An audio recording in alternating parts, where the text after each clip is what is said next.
নমস্কার বন্ধুরা, সাথী কিচেনের আবারও নতুন নতুন পিঠে রেসিপিগুলোতে আপনাদের সবাইকে স্বাগত জানাই। আজকে একটি নয় চারটি পিঠে রেসিপি আপনাদের সঙ্গে শেয়ার করব। পিঠে রেসিপিগুলো একবার ঝটপট দেখে নিন এবং বাড়িতে ট্রাই করে ফেলুন, আশা করি খেতে খুবই ভালো হবে। আজকের প্রথম পিঠে সুজির পাকন পিঠে। নারকেল ও সুজি দিয়ে এইরকম লোভনীয় পাকন পিঠেগুলো একবার বাড়িতে ট্রাই করে দেখুন। একবার খেলে মন ভরবে না, মনে হবে বারবার খাই। আর যাকে খাওয়াবেন আপনার কাছে রেসিপি জানতে চাইবে এবং প্রশংসা করতে বাধ্য হবে। খুব কম উপকরণে ঝটপট তৈরি করে ফেলতে পারেন এইরকম নতুন ধরনের লোভনীয় সুজি নারকেলের পাকন পিঠে। আসুন এক এক করে সহজ পিঠেগুলো দেখে নিন এবং রেসিপিগুলোতে লাইক করে দেওয়ার অনুরোধ থাকলো। প্রথমেই দেখুন, একটি কড়াইতে দিয়ে দিচ্ছি 1 চামচ ঘি। ঘিয়ের মধ্যে সুজিগুলোকে প্রথমে একটু ভেজে নেব। কালার বেশি লাল করে ভাজার দরকার নেই, মোটামুটি একটু সুজির ভাজা ভাজা গন্ধ বেরোবে, সেই পর্যায়ে গ্যাসের আঁচটা বন্ধ করে দিতে হবে। কাঁচা সুজি রান্না না করে এইরকম সুজিগুলোকে ঘিয়ের মধ্যে অল্প একটু ভেজে নিলে এর টেস্টও দেখবেন দুর্দান্ত হয় এবং পিঠের মধ্যে ঘিয়ের ফ্লেভারটা খুব দুর্দান্ত লাগে। তার জন্য এরকম সুজিগুলোকে একটু মিনিট 2 সময় নিয়ে নাড়াচাড়া করে হালকা ভেজে নিচ্ছি। কালারটা দেখুন এরকম হালকা হালকা চেঞ্জ হতে শুরু করেছে, এর থেকে কিন্তু আর বেশি লাল করব না। এখন গ্যাসের আঁচ বন্ধ করে দিচ্ছি। আর একটি কড়াইতে দিয়ে দিচ্ছি 1.5 কাপ জল। যেই কাপের মাপ করে সুজিটা নিয়েছি সেই কাপের 1.5 কাপ জল দিতে হবে। তারপরে দিয়ে দেব একটি চা চামচের 3 ভাগের 1 ভাগ লবণ। জলের সঙ্গে লবণটা মিশিয়ে জলটাকে ভালো করে ফুটতে দিচ্ছি। জল যখন এইরকম ফুটতে থাকবে সেই ফুটন্ত পর্যায়ে মিশিয়ে নিতে হবে ভেজে নেওয়া সুজিগুলো। ফুটন্ত পর্যায়ে সুজিগুলো মিশিয়ে নিলে সুজির মধ্যে দেখবেন খুব সুন্দর চিট আসে। পিঠেগুলো বানাতে হলে এইরকম সুজির মধ্যে যাতে চিট আসে তার জন্য ফুটন্ত জলের মধ্যে সুজি দিয়ে সুজিগুলোকে রান্না করে নিতে হবে। প্রথমে গ্যাসের আঁচটা একটু হাইতে থাকবে, তারপরে গ্যাসের আঁচ কমিয়ে দিয়ে মাঝারি থেকে লো ফ্লেমের মধ্যে রেখে সুজিগুলোকে খুব ভালো করে রান্না করে নিতে হবে। কিছুক্ষণ নাড়তে নাড়তেই দেখবেন সুজিটা খুব সুন্দর রান্না হয়ে এইরকম একটা ডোতে পরিণত হয়ে যাবে। এখন গ্যাসের আঁচটা বন্ধ করে দিয়েছি। এই ডোটাকে আরও একটু সফট বানিয়ে নেওয়ার জন্য 10 মিনিট ঢাকনা দিয়ে ঢেকে রেখে দিতে পারেন। ডোটাকে একটি থালার মধ্যে নামিয়ে নিয়েছি। এখন এই গরম অবস্থায় ডোটাকে খুব ভালো করে মেখে নিতে হবে। গরম অবস্থায় ডোটা মেখে নিলে ডোটা দেখবেন একেবারে সফট হবে। হাতের মধ্যে অল্প করে ঘি লাগিয়ে নিতে পারেন, যদি হাতের মধ্যে স্টিক করে তাহলে অল্প করে ঘি লাগিয়ে নেবেন। তারপরে মেখে নিয়ে এইরকম মসৃণ একটা নরম ডো বানাতে হবে। এর থেকে এই রকম ছোট ছোট বলগুলো কেটে নিয়েছি। এখন দুটো তালুর মাঝখানে একটু প্রেস করে একটু চ্যাপ্টা করে দিচ্ছি। আর এর মাঝখানে দিয়ে দেব নারকেলের পুর। আর নারকেলের পুর আমি পরবর্তী রেসিপিগুলোতে বানিয়ে দেখিয়ে দিচ্ছি কী করে নারকেলের পুর তৈরি করতে হবে। এই রকম নারকেলের পুর তৈরি করে নিয়ে আপনারা বিভিন্ন ধরনের পিঠে বানাতে পারেন আর সংরক্ষণও করতে পারেন। এই রকম নারকেলের পুর বানাতে হলে একটু শুকনো ঝরঝরে করে নারকেলের পুর তৈরি করতে হবে। আর এটা নারকেল, চিনি এবং এলাচ কিছুক্ষণ কড়াইতে নাড়তে নাড়তেই দেখবেন খুব সুন্দর শুকনো শুকনো হয়ে নারকেলের পুর তৈরি হয়ে যাবে। এই রকম শুকনো করে নারকেলের পুর বানিয়ে নিয়েছি। এখন দেখুন এইভাবে পিঠেটা বানিয়ে নিয়েছি। এখন লাগবে একটি টুথপিক দিয়ে এইভাবে ডিজাইনগুলো দিয়ে দিতে হবে। এইভাবে পাকন পিঠার আকারে বানিয়ে নিচ্ছি। একটু সাইডে এরকম চেপে দিলে দেখবেন খুব সুন্দরভাবে ডিজাইনগুলো হয়ে যাবে। দেখুন দেখতে কতটা সুন্দর লাগছে। একটি টুথপিক দিয়ে এইরকম একটি সাধারণ পিঠেকে অসাধারণ বানিয়ে ফেলতে পারেন এইরকম একটি ডিজাইন দিয়ে। দেখুন বন্ধুরা কত সুন্দর লাগছে দেখতে। এক এক করে সমস্ত পাকন পিঠেগুলো রেডি করে নিয়েছি। এখন এই পিঠেগুলোকে একটু ডুবো তেলের মধ্যে সময় নিয়ে ভেজে নিতে হবে। তেল প্রথমে বেশিভাবে গরম করা যাবে না। গ্যাসের আঁচটা একটু মাঝারিতে রেখে তেল মোটামুটি একটু গরম হয়ে আসলে পিঠেগুলোকে দিয়ে দিতে হবে। পিঠেগুলো তেলে ভাজার পরে দেখবেন আগে থেকে অনেকটা ফুলকো হয়ে যাবে। কালারটা এর থেকে বেশি লাল করবেন না। এই পর্যায়ে পিঠেগুলোকে তেল থেকে তুলে নিতে হবে। খুব সুন্দর মুচমুচে হয়, ওপরটা যেমন মুচমুচে হয় আর তেমনি ভেতরটা নারকেলের পুরে ঠাসা থাকায় খেতে দেখবেন দুর্দান্ত লাগে। ওপরটা যেমন মচমচে তেমনি ভেতরটা খুবই সফট হয়, খেতে দারুণ লাগে আর বানানো দেখলেন খুবই সহজ। রেসিপিগুলো ভালো লেগে থাকলে প্লিজ লাইক করবেন। পরবর্তী পিঠে বানিয়ে দেখাবো গুড় পিঠে। সুজি এবং খেজুর গুড় দিয়ে এইরকম লোভনীয় গুড় পিঠেগুলো বাড়িতে একবার হলেও বানিয়ে দেখুন।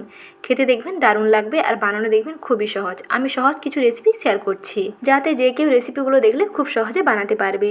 প্রথমেই দেখুন একটি বাটির মধ্যে নিয়ে নিচ্ছি 1 কাপ মাপ করে সুজির মধ্যে দিয়ে দিচ্ছি 1.5 কাপ জল। সুজির মধ্যে 1.5 কাপ জল দিয়ে সুজিগুলোকে প্রথমে একটু ভালো করে জল দিয়ে ওয়াশ করে নিতে হবে। তারপরে সুজির মধ্যে 1.5 কাপ জল দিয়ে সুজিগুলোকে ভিজিয়ে রাখবো প্রায় 20 মিনিট পর্যন্ত। এতে দেখবেন সুজিটা খুব সুন্দরভাবে নরম হয়ে যাবে, একেবারে কাদামাটির মতো নরম হয়ে যাবে। তারপরে পিঠেগুলোকে বানাতে হবে। এখন একটি বড় মিক্সিং বোল নিয়ে নিয়েছি। এর মধ্যে সুজির এই মিশ্রণটাকে নিয়ে নেব। দেখুন সুজিগুলো আগে থেকে কত সুন্দরভাবে ফুলে গেছে, খুব সুন্দর নরম হয়ে গেছে আর জলটাও দেখুন আগে থেকে অনেকটা টেনে গেছে। এখন এই পাকের মতন সুজিগুলোকে আমি একটি বড় মিক্সিং বলে নিয়ে নিচ্ছি। এর সঙ্গে মিশিয়ে নিতে হবে খেজুর গুড়। আর শীতকাল মানেই প্রচুর পরিমাণে খেজুর গুড় পাওয়া যায়, আর পিঠেগুলো খেতে খেজুর গুড় দিয়ে দেখবেন দারুণ লাগে। এখানে খেজুর গুড়ের বদলে আপনারা যে কোনো ধরনের গুড় দিতে পারেন, কিংবা চিনি দিয়েও বানাতে পারেন। খেজুর গুড় দিয়ে বানালে এর কালারটা দেখবেন খুব সুন্দর হয়।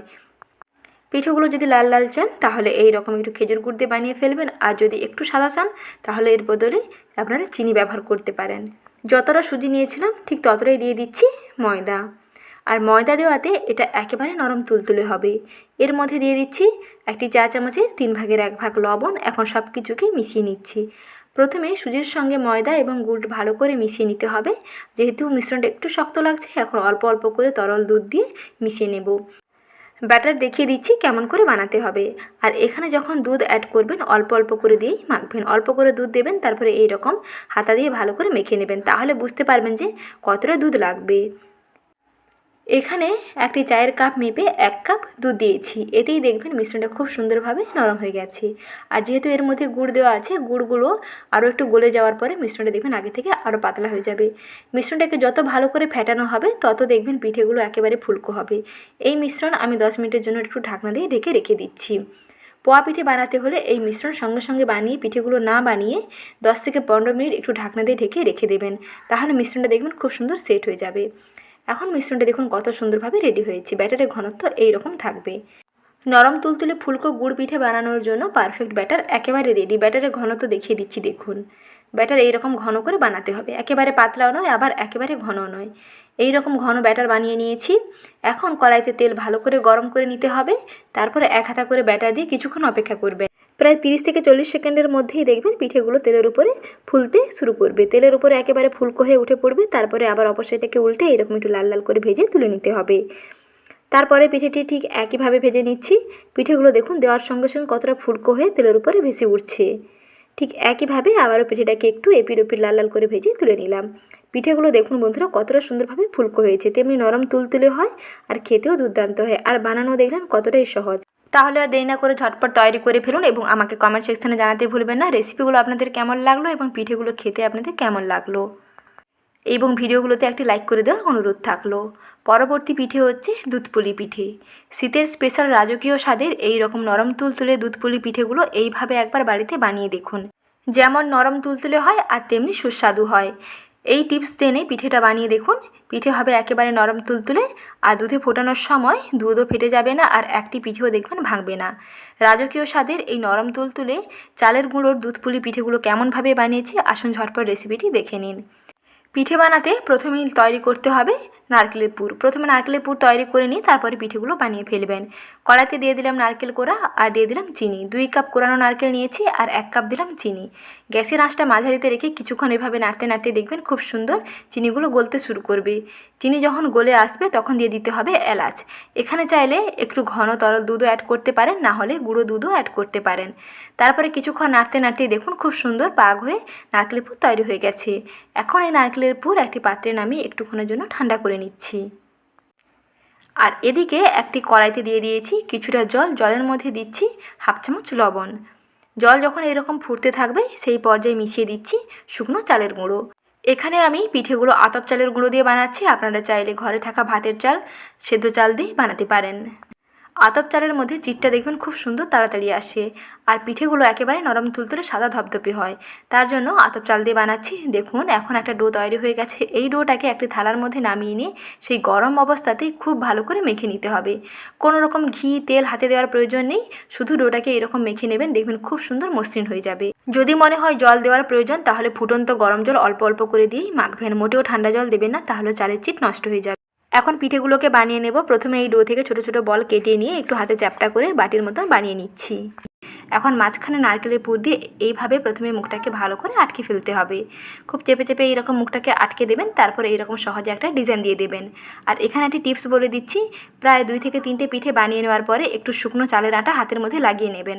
তাহলে দেখবেন এই বাটিগুলো বানাতে খুবই সুবিধা হবে, আর চালের যে ডোয়ের চিটটার হাতের মধ্যে লাগবে না।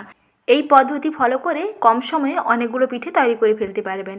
প্রথমে ডো থেকে দেখুন এইরকম একটু ছোট ছোট বল বানিয়ে একটু চ্যাপটা করে রেখে দেবেন। একটি একটি এইরকম বল নিয়ে প্রথমে এইরকম পাতলা করে বাটির মতন তৈরি করে নিতে হবে। তারপরে মাঝখানে 2 চামচ মতো নারকেলের পুর দিয়ে এইরকম এক সাইড থেকে এইরকম জোড়াটা লাগিয়ে দিতে হবে। খুব সুন্দর চেপে চেপে আটকে দেবেন, তাহলে দেখবেন ভেতরে যে পুর আর বাইরে ফেটে বেরিয়ে আসবে না। আর পিঠেগুলো দেখুন দেখতেও কতটা সুন্দর লাগছে। খুব সহজে এইরকম ছাঁচ ছাড়া ডিজাইন দিয়ে পুলিগুলো বানিয়ে ফেলতে পারবেন। এখন পুলিগুলোকে দুধে সেদ্ধ করে নিতে হবে। তার জন্য একটি পাত্রে কিছুটা দুধ জাল দিতে বসিয়ে দিয়েছি।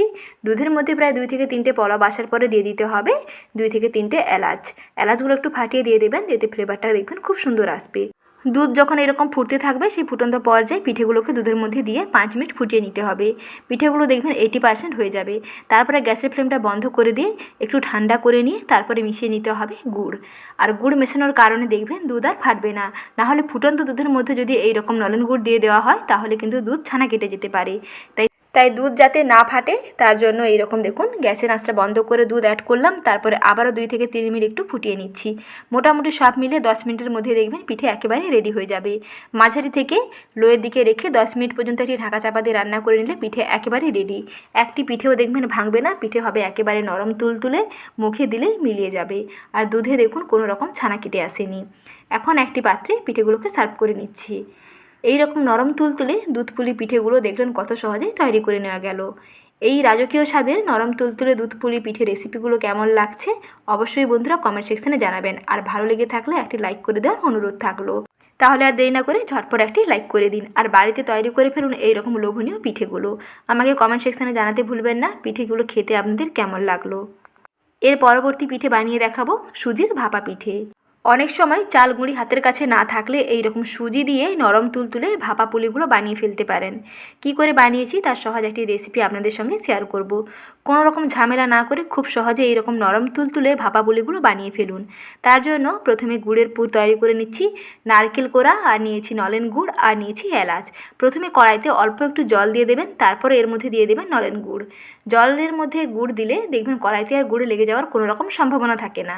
না হলে সরাসরি কড়াইতে গুড় দেওয়ার কারণে গুড় কিন্তু কড়াইতে লেগে যেতে পারে, পোড়া পোড়া গন্ধ বেরোবে। তার জন্য কড়াইতে অল্প করে জল দিয়ে গুড় দেবেন। গুড়ের মধ্যে একটুক্ষণ ফুট আসার পর যখন চটচটে হয়ে আসবে তখন দিতে হবে নারকেল কোড়া। কিছুক্ষণ নাড়তে নাড়তে দেখবেন নারকেলটা খুব সুন্দরভাবে মজে যাবে এবং অনেকটা নরম হয়ে আসবে। সেই পর্যায়ে দিয়ে দিতে হবে কয়েকটা থেতো করে নেওয়া এলাচ। কিছুক্ষণ নাড়তে নাড়তে দেখুন খুব সুন্দরভাবে চটচটে হয়ে আসছে। নারকেলের পুর একেবারেই রেডি। এইরকম নারকেলের পুর বানিয়ে আপনারা যে কোনো ধরনের পিঠে বানাতে পারেন, পিঠে দেখবেন দারুণ লাগবে। প্রথমে পুর তৈরি করে নিতে হবে। পুরাটি পাত্রে নামিয়ে ঠান্ডা করে নিয়ে এদিকে কড়াইতে দিয়ে দিচ্ছি 1.5 কাপ জল। যেই কাপের মাপ করে 1.5 কাপ জল নিয়েছি সেই কাপে দিয়ে দেবো 1 কাপ সুজি। আর তার আগে হাফ চামচ লবণ দিয়ে দিলাম। জলের মধ্যে লবণ মিশিয়ে জল যখন এরকম ফুটতে থাকবে সেই ফুটন্ত পর্যায়ে দিতে হবে সুজি। এতে সুজির মধ্যে দেখবেন খুব সুন্দর ভালো করে চিট আসে।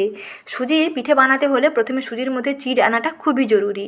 তার জন্য এরকম ফুটন্ত জলের মধ্যে যখন সুজি দেবেন তারপরে যখন সুজিটাকে রান্না করবেন দেখবেন খুব সুন্দর চিট এসে যাবে। সুজি কিছুক্ষণ রান্না করে নেওয়ার পরে দেখুন কড়াই থেকে ছেড়ে আসছে, এরকম একটা ডোতে পরিণত হয়ে আসছে। যখন এরকম একটা শুকনো শুকনো হয়ে আসবে তখন গ্যাসের ফ্লেমটা বন্ধ করে এই গরম অবস্থায় একটা থালার মধ্যে নামিয়ে নিতে হবে। তারপর হাত দিয়ে বেশ খানিকক্ষণ পর্যন্ত মেখে নিচ্ছি। কোনো রকম ঘি দেওয়ার প্রয়োজন নেই। এখানে যেহেতু ভাপা পুলি পিঠে বানাবো, নর্মালি শুধু খালি সুজির ডোটাকে ভালো করে মেখে নিয়ে এইরকম মসৃণ একটা ডো বানাতে হবে। সুজির ডো মসৃণ না হলে কিন্তু পিঠেগুলো ফেটে যাওয়ার সম্ভাবনা থাকে। তাই সুজির ডোটা প্রথমে খুব ভালো করে মসৃণ করে বানাতে হবে। তারপরে এইরকম ছোট্ট করে বল কেটে নিয়ে এইরকম ছোট বাটির মতন তৈরি করে নিচ্ছি। এগুলো খুবই নরম হয়, একটু আলতো হাতে বানাতে হবে। প্রথমে এরকম বাটির মতন বানিয়ে নিয়ে মাঝখানে পছন্দ মতো নারকেলের পুর দিয়ে এরকম প্রথমে আলতো হাতে হালকা হালকা করে মুখটা চেপে দিতে হবে। মুখটা প্রথমে ভালো করে আটকে নিয়ে খুব সুন্দর করে মুখটা আটকে নিয়ে এইরকম দেখুন ডিজাইনটা দিয়ে দিচ্ছি। যেমন সাধারণত পুলিগুলো বানানো হয়, ডিজাইন ছাড়া এইরকম সাধারণ একটা পুলি আপনারা বানিয়ে ফেলতে পারেন। দেখুন সহজেই তৈরি হয়ে গেল সুজির পুলি। এগুলোকে আপনারা দুধে দিয়েও বানাতে পারেন, দুধ পুলি। আর না হলে যদি ভাপা পুলি বানাবেন তাহলে পিঠেগুলোকে ভাপিয়ে নিতে হবে। প্রথমেই দেখুন এইরকম সুজির পুলিগুলো এক এক রেডি করে নিয়েছি। এখন পুলিগুলোকে ভাপিয়ে নেব। তার জন্য কড়াইতে কিছুটা জল গরম করতে বসিয়ে দিয়ে ওপরে একটি এরকম ফুটো ফুটো থালা দিয়ে দিয়েছি। কড়াইতে জল যখন এইরকম ফুটতে থাকবে এবং ওপরে এরকম ভাপ উঠতে শুরু করবে তখন দিয়ে দিতে হবে পিঠেগুলোকে দিয়ে প্রায় অপেক্ষা করবেন 10 থেকে 12 মিনিট। তারপরে গ্যাসের ফ্লেম বন্ধ করে আরও 3 থেকে 4 মিনিট একটু স্ট্যান্ডিং টাইমে রেখে দেবেন। দেখবেন পিঠে একেবারে পারফেক্টলি রেডি হয়ে যাবে। আর পিঠে যাতে ঠিকঠাক করে সেদ্ধ হয় তার জন্য এইরকম একটি ঢাকা দিয়ে দিতে হবে যাতে ভেতরে বাতাসটা বাইরে বেরিয়ে না আসে। প্রায় 10 মিনিট পর্যন্ত এরকম ভাপিয়ে নিচ্ছি। গ্যাসের আঁচটা মাঝারি থেকে একটু হাই দিকে থাকবে। তারপরে দেখুন 15 মিনিট হয়ে গেছে, পিঠে একেবারে পারফেক্টলি রেডি হয়ে গেছে। এখন পিঠেগুলোকে একটি পাত্রে সার্ভ করে নেব। এইভাবে তৈরি করে ফেলুন লোভনীয় সুজির ভাপা পুলি। এক এক করে সমস্ত পিঠে রেসিপিগুলো বানিয়ে দেখিয়ে দিলাম। পিঠেগুলো কেমন লাগলো কমেন্ট সেকশানে জানাবেন। ভালো লেগে থাকলে লাইক, শেয়ার এবং চ্যানেলটিকে সাবস্ক্রাইব করে নেওয়ার অনুরোধ থাকলো। ভালো থাকবেন, সুস্থ থাকবেন। আবারও শীঘ্রই হাজির হব নতুন নতুন রেসিপি নিয়ে। রেসিপি দেখার জন্য অসংখ্য ধন্যবাদ।